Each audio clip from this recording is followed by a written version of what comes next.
Let's start at the very beginning, right? Plenty of VAR controversies to discuss in recent weeks. The FA has overturned Jan Bednarek's red card from Southampton's 9-0 loss against Manchester United the other day. Don, you were tweeting about this. You said the red card was ridiculous. You spelled ridiculous wrong, but at least the FA got it right, yeah?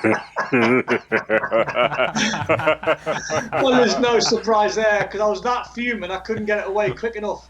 Sebi, it was one of them. Honestly, it was ridiculous. I was doing the comms on the game, and it just leaves you as a co-commentator thinking after the game you've had an absolute nightmare because I called Che Adams, he was onside, and when VAR gave him offside, I was thinking, well, I've got that one wrong. But I knew I hadn't because I trust my eyes and I know what I see. Che Adams was onside. And then when Bednarek tried to pull out of the tackle of Martial, who, by the way, dived, he should have got a yellow card for simulation. It was just the most ridiculous decision from Mike Dean. He then goes to VAR. VAR never once give him the shot of it in real time. They give him 2 or 3 slow motions of it. Then the VAR froze on Mike Dean, and he still give a red card and a penalty. And you're sitting there as a commentator and you're calling it going, Martial's hit the floor there. This can't be a penalty. This can't be a sending off. And the officials give the penalty, give the sending off, and you just think, I don't know what's happening. Right. You just get so frustrated. Yeah, Shaka, I wonder if we're talking about a VAR issue or a Mike Dean issue, because he goes over to the monitor and sees something that I think most of the rest of us still haven't seen. I think it's a Mike Dean issue. I firmly believe that the VAR, in his instructions to the referee, should be no more than whoever it is, in this case, Mike Dean, go over and have another look at this incident. I know that's not how it happens. VAR is tasked with a whole lot more.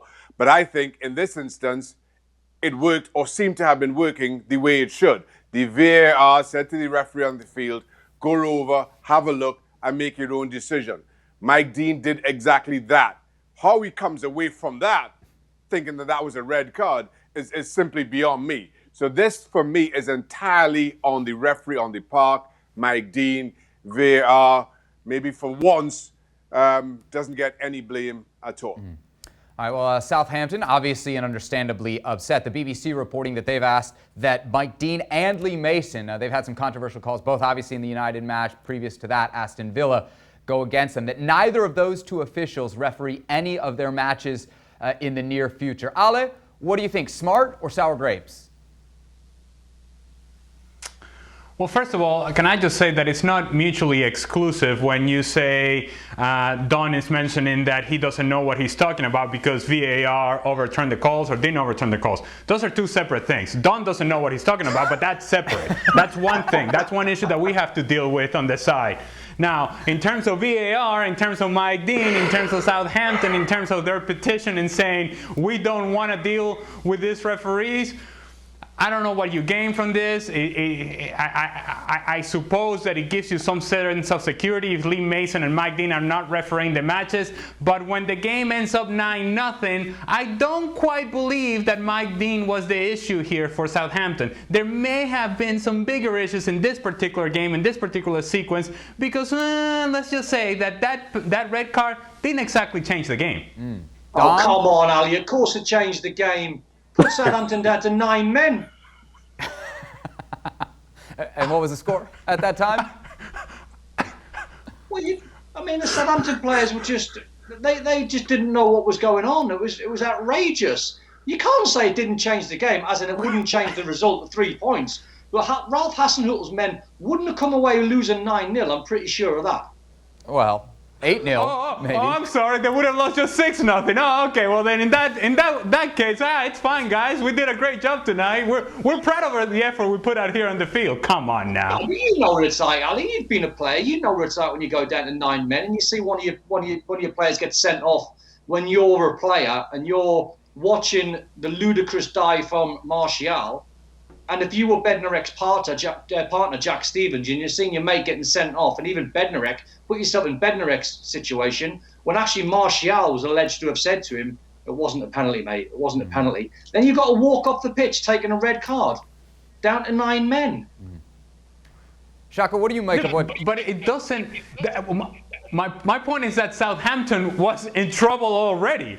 This Oh, no, penalty no, and I this know red that, I card get that. did not I get change that that. Southampton were terrible on the day. No, I get that. I totally understand that. And you're right. They were in trouble since minute one when the young boy got sent off. They were banging trouble. What do you make of Southampton's move here? Fair play? I'm still trying to make sense of Don having a full-on discussion and disagreement with himself. It didn't change the game. It did not change the outcome of the game. No, it didn't change the outcome I of the think- game, but it would have changed the outcome of the scoreline. You wouldn't have wanted to be on the end of a 9-0, Shaka. And unless Mike Dean was about to overturn 6 goals, that's not a discussion. Oh, so you wouldn't be As far as we said, Shaka, John, Shaka, you wouldn't be let's not fuming discuss- if you're let's in not goal and you discuss- concede 9. Let's not discuss Southampton going down to 9 men.